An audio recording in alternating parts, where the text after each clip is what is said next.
Eu fui convidado para iniciar aqui algumas coisas, falar algumas coisas sobre o processo eletrônico, porque tive a sorte de ter sido, na minha comarca, na realidade o Fórum Regional do Barreiro, ter sido o projeto piloto da implantação do PJE em Minas Gerais. Então eu participei de todo esse processo, desde o comecinho, desde o início, quando as coisas funcionavam de uma forma mais difícil do que funcionam hoje. Hoje nós temos os nossos problemas, mas há 2 anos atrás, enfim, era um processo de implantação. E eu tive reuniões e participei, e justamente lá no Fórum Regional do Barreiro nós trabalhamos na área de família. Então eu tenho uma certa experiência do que é trabalhar com o processo eletrônico na área de família. Acho que por isso que fui chamado aqui para poder passar um pouco da minha experiência. Mas eu acho que a gente precisava falar um pouco. Eu tenho a impressão que a gente fala muito sobre a questão da internet, do processo eletrônico, sem ter uma visão um pouco mais histórica. E eu acho interessante que a gente fale um pouco sobre isso, até para saber o que a gente está vivendo. Nós estamos vivendo uma revolução. E quando eu uso a palavra revolução, não é naquela forma de marketing, isso é revolucionar. Não, é efetivamente uma revolução. Se nós vamos pegar daqui algumas centenas de anos, quando os cientistas, os historiadores forem estudar, a nossa época, a época que estamos vivendo, vai ser um marco. Ela vai ser estudada. As transformações que estão ocorrendo hoje em dia, tudo que está acontecendo na nossa sociedade. Então, estamos no meio de uma revolução. Quando a gente está no meio de uma revolução, a gente tem um pouco de dificuldade de perceber que ela está acontecendo. A menos que seja uma revolução militar, a gente vê as armas nas ruas. Essa revolução que está acontecendo hoje em dia, ela é muito clara, ela é muito evidente para todos nós. Não é tão clara, desculpe, nem tão evidente para todos nós, mas ela está ocorrendo. Eu poderia dizer que o primeiro passo dessa revolução da informação começou em 1450, quando Gutenberg inventou a imprensa. Inventou a forma de passar o conhecimento através da imprensa. Antes disso, os livros eram manuscritos. Um livro custava uma fortuna.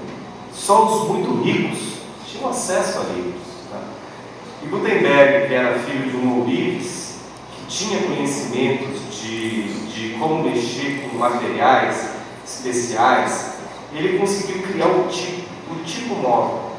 E através do tipo móvel, ele conseguiu criar a imprensa. Ele pegou as prensas de vinho, que usava para prensar uva, para fazer vinho, e com os tipos móveis, ele criou a imprensa. O primeiro livro, vocês devem saber, a grande parte das pessoas já sabem, foi a Bíblia. O primeiro livro impresso, claro, foi a Bíblia. E a partir daí, muitos historiadores dizem que houve uma revolução. A reforma, a revolução industrial, todas essas grandes modificações na forma de se viver, teve como base a difusão do conhecimento que foi proporcionada pela imprensa. Bom, nós vivemos essa era da imprensa durante mais ou menos 500 anos. E agora, com o advento da internet e dos computadores, nós passamos por uma nova fase. Alguns historiadores e sociólogos chamam de era da informação. O sociólogo polonês chama de modernidade líquida. A gente não sabe ainda direito o nome que os estudiosos do futuro vão dar para a nossa era. Mas com certeza, ela vai mudar de nome. Nós estamos nessa fase, vamos dizer assim, mágica, porque é uma fase de muitas oportunidades. Todos nós temos que nos adaptar. A gente tem que aprender a conviver com essa nova realidade. Eu admito para vocês que não fiquei feliz quando o PJE foi instalado. Eu não sou uma pessoa particularmente ligada à informática e, para dizer a verdade, eu sou até meio refratário e tive que lidar com essa realidade na marra, como os advogados, na sua maioria, estão tendo que fazer. E aí eu até comecei a tentar estudar um pouco mais, a entender um pouco mais como é que funciona isso tudo, né? Para a gente começar um pouco do início a respeito da era da informática, eu não sei se vocês sabem que o começo de tudo foi uma questão militar. Na década de 60, quando havia ainda a Guerra Fria, a disputa entre Estados Unidos e Rússia pelo controle do mundo, onde existia um risco muito grande de ataques nucleares de uma potência pela outra, né? Naquela época, os jovens hoje não viveram muito isso, mas eu na minha infância tinha medo do mundo acabar por um ataque nuclear. Era uma coisa real, isso quase aconteceu. Os americanos, com medo desse ataque nuclear, um determinado ataque destruir o Pentágono, eles resolveram criar um sistema de comunicação pulverizado.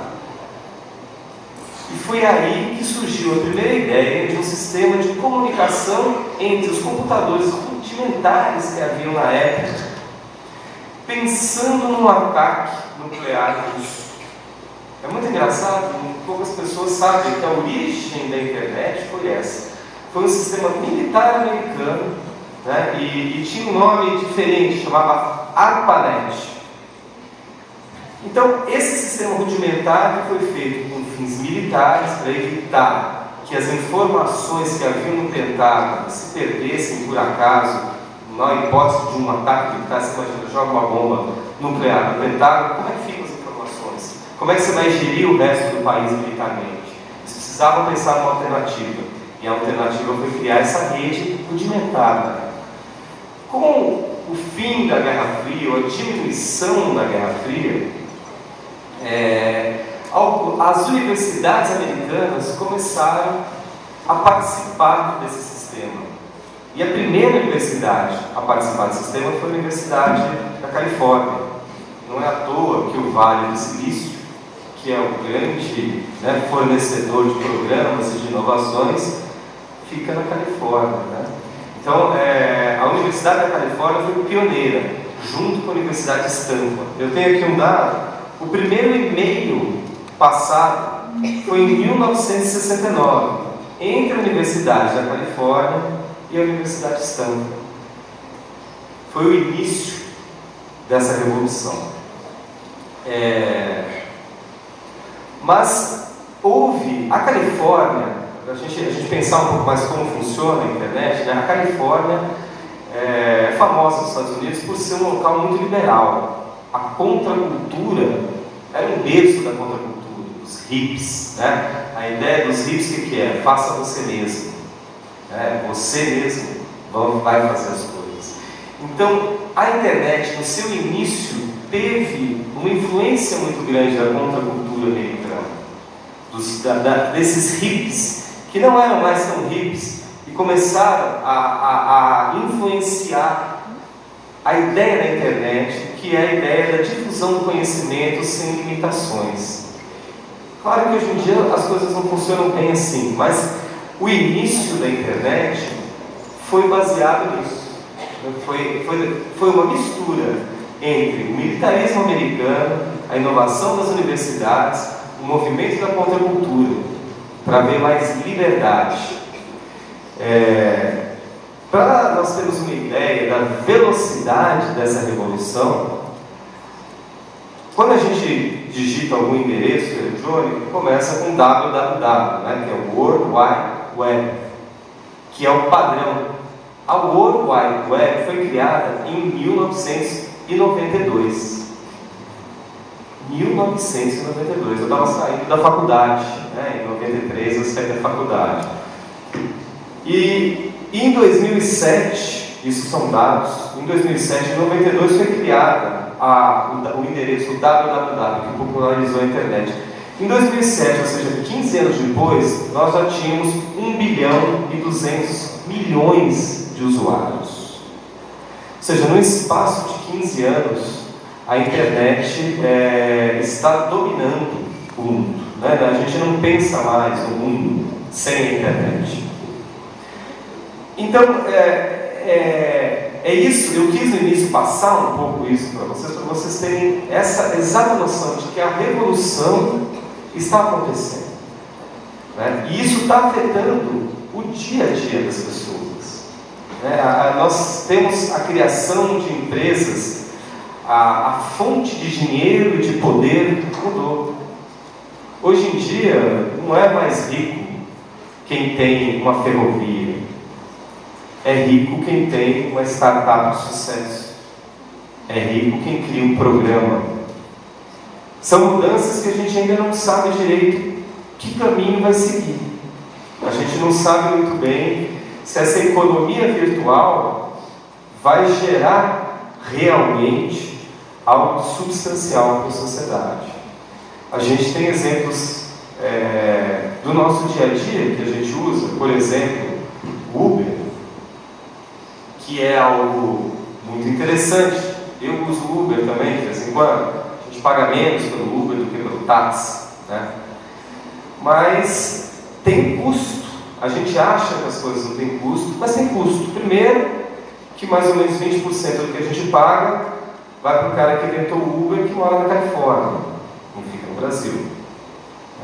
Segundo, que todos os riscos da atividade são totalmente assumidos por aquele motorista, que ao mesmo tempo a gente não sabe se tem preparo, se tem condições e não passa por nenhum tipo de fiscalização. Então é interessante.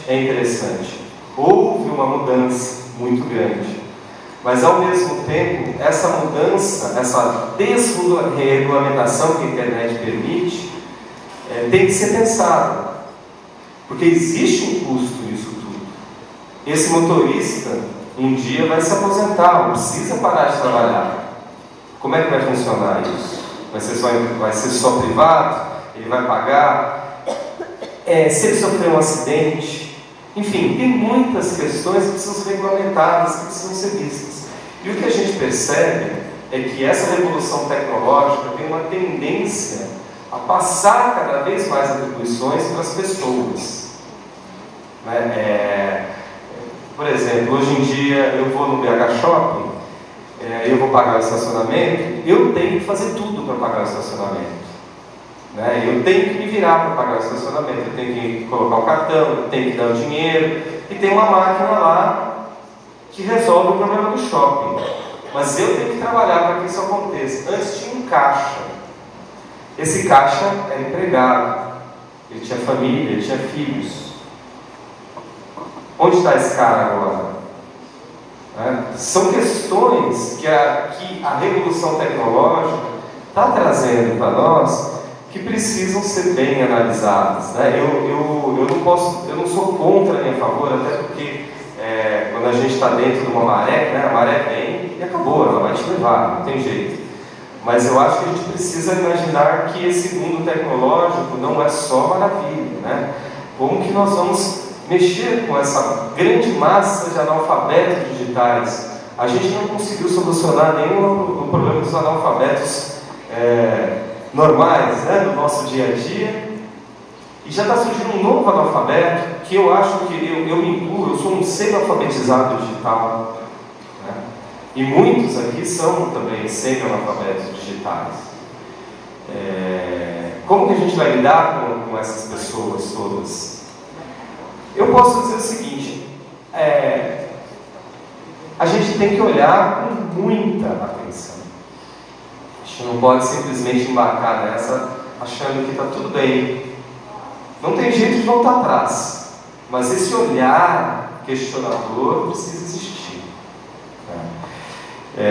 Bom, é isso inicialmente, tá? Eu vou colocar para vocês aqui algumas questões, agora mais diretamente ligadas, não sei quanto tempo eu tenho aqui, 10 minutos só? Tá bom. Perdi muito tempo na introdução, mas, enfim, eu acho que isso é importante, porque a gente, às vezes, na área jurídica, normalmente nós temos uma tendência a ficar falando muito de leis, disso, daquilo. daquilo e a gente esquece que isso tudo está imerso num mundo que pulsa, né? E a gente tem que pensar nesse mundo. Bom, então, voltando um pouquinho aqui à nossa vaca fria, a gente trabalha basicamente, ou todo esse início de trabalho do PJE tem como base a resolução 185 de 2013 do CNJ. Ele regulamentou uma lei de 2006, que é a lei que instituiu a informatização dos processos judiciais. Então, essa resolução do CNJ regulamentou todo o funcionamento do PJE. Então, eu recomendo, quem não teve acesso, ou advogado que não teve acesso, precisa ler. Ela não é muito grande, está aqui, é pequena, 185, 2013. Mas tem algumas coisas que eu achei interessante aqui, e um pouco no caminho disso que eu estava falando a respeito da transferência de responsabilidade para o usuário. O artigo 14 dessa resolução fala o seguinte: os documentos produzidos eletronicamente, os extratos digitais e os documentos digitalizados e juntados aos autos pelos órgãos do Poder Judiciário, seus auxiliares, pelos membros do Ministério Público, pelas procuradorias, por advogados públicos e privados, têm a mesma força probante dos originais, ressalvada a alegação motivada e fundamentada de adulteração. Aí começa.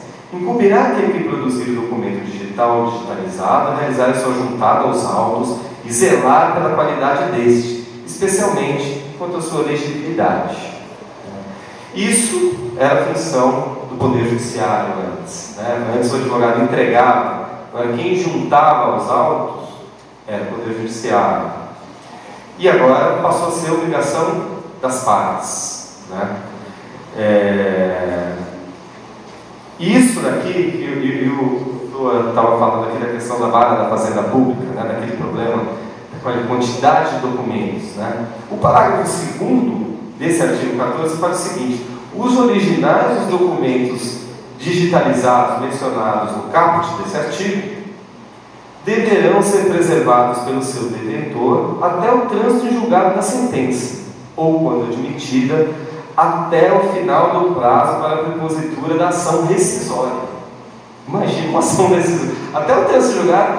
E resumindo, o cartório foi transferido para o gabinete do promotor e para o escritório do advogado. Porque os documentos agora não estão mais no cartório, mas eles têm que estar em algum lugar. E isso foi transferido, a responsabilidade foi transferida para o Ministério Público, a Defensoria Pública. Então, a gente vai ter que começar a pensar nesse espaço para guardar esses documentos. Isso é muito tempo, né? Quanto tempo leva para transitar em julgado uma ação, gente, dependendo da ação? 10 anos? 15 anos? E o prazo para rescisória? Você imagina um advogado com muita atuação, o espaço que ele vai ter que arrumar. Eu acho até que o futuro pode ser um futuro interessante, que é uma empresa de locação de espaço para guardar documento para advogado. Acho que isso vai ser interessante. Quem sabe aí, algum visionário. Então, isso é uma das questões que surgem, que a gente tem que olhar criticamente, esses detalhes, são pequenos detalhes. Outra questão que eu percebi e estou sentindo muito lá no Fórum Regional da Barreira, é o distanciamento que as partes têm do processo. Na realidade, hoje em dia, em tese, você pode acessar o processo em qualquer lugar, tá certo? Isso, em tese, seria possível. Mas a gente tem que pensar o seguinte: a gente tem que conferir, primeiro, se o site do TJ está no ar, se o assinador digital está carregando, se os documentos estão abrindo, se o Java está atualizado, se o token está funcionando, se o computador está no padrão, se a banda larga está não sei o quê. Então, assim, temos acesso. desde que cumpridas todas essas formalidades. Então, o que eu sinto e o que eu tenho sentido, o drama da advocacia, os advogados chegam e batem na minha porta e eu recebo todo mundo indistintamente, não tem, bater na minha porta é recebido na mesma hora. Doutor, meu cliente está preso, não pagou alimentos, aliás, acabou de pagar o alimento que ele estava devendo, e a gente precisa soltar. Está aqui o comprovante. Ah, tá bom, deixa o processo está disponível para você se manifestar, eu vou. E não está. E aí surgem questões muito sérias. Isso que eu digo que a gente perdeu aquela humanização do processo. Antes o processo era físico. O advogado batia na minha porta e falava: olha, doutor, está precisando disso aqui. Eu ligava lá, sobe o processo aqui, eu quero falar, vou mandar. Então a gente tinha o processo, ele estava nas nossas mãos. O processo agora não está mais nas nossas mãos. O processo está na nuvem, né? E aí fica difícil a gente trabalhar na nuvem, né? Então, nessas situações de urgência, urgentíssima, que é o caso do devedor de alimentos preso, que já pagou o que deve, como é que a gente faz? Nós trabalhamos, o Ministério Público trabalha com um sistema diferente. O nosso sistema é o SRU, não é o PJE. A gente tem um sistema que dialoga com o PJE. E normalmente esse sistema leva um tempo para rodar. O PJE manda os dados para o SRU e o SRU manda os dados para a gente. Então a gente tem dois sistemas para dar problema. E normalmente o juiz manda para mim, mas tem que chegar no meu sistema e o meu sistema tem que mandar para mim. Isso às vezes não acontece no mesmo dia. Então surgem questões de desumanização do processo. E eu acho que isso é uma grande questão que está sendo gerada por essa revolução digital. É a desumanização do ser humano.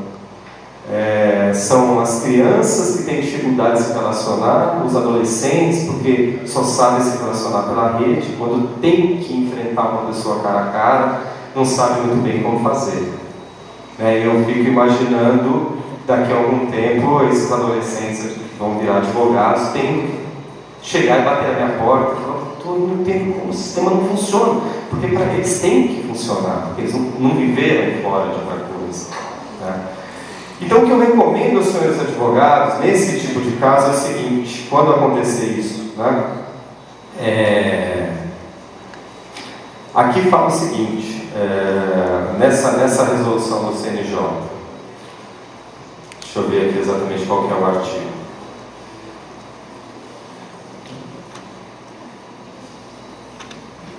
O artigo, tem um aqui no final, mas tem um que já fala sobre isso.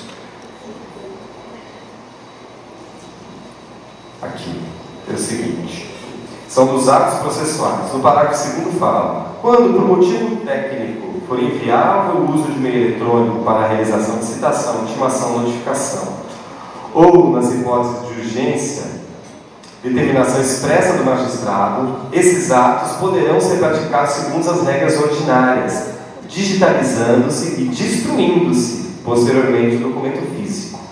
Então, quando aconteceu algo desse tipo, que os senhores precisarem, essa é a minha dica, né? Batam na porta do juiz e do promotor, tá certo? Doutor, eu quero passar isso para o meio físico e resolver. Então, por último, encerrando, o artigo 43 dessa resolução fala: o juiz da causa resolverá todas as questões relativas à utilização e ao funcionamento do PJE em caso concreto, inclusive as hipóteses não previstas nesse regramento. Então, esse artigo 46 deu uma espécie de poder geral de cautela para o juiz aqui, poder resolver todas as questões. Então, quando vocês sentirem um sistema muito frio, muito desumanizado, tragam ele para o mundo real, façam a questão virar papel de novo, e depois a gente joga no sistema. Mas é possível resolver esse tipo de problema. Não se conforme dizendo, não dá para ver, não dá. Dá sim, é possível. Tá bom, eu tenho que encerrar agora, meu tempo está esgotado, agradeço a atenção de vocês.